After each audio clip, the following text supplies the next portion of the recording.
Now, despite what you might be thinking, these two circles are not equal. I repeat, these two circles are not equal. One is in fact larger than the other. What I need you to do is determine which one that is. So, please raise your hand if you believe the blue circle is larger than the red.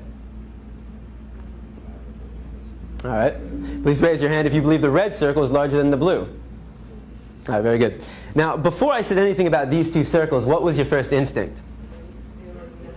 Equal, right? Because they look equal. And the reason why they look equal is because, in fact, they are equal. These two circles are identical.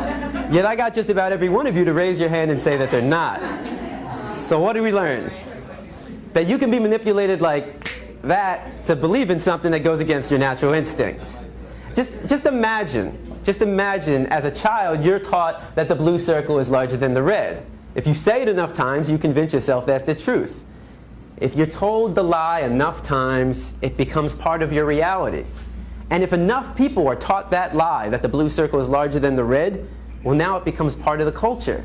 And if that culture then passes that misinformation along to the next generation, well, now it becomes tradition. And what we have to remember is that just because we have a tradition doesn't mean it's morally acceptable. Tradition and morality are not always the same. I mean, can you think of any traditions that we once had in the United States of America that we no longer have? That today we think back and that was immoral?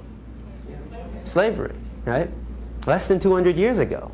And that was a tradition. So the traditions we have today doesn't necessarily mean they're morally acceptable. And as we evolve as a culture, so do our traditions.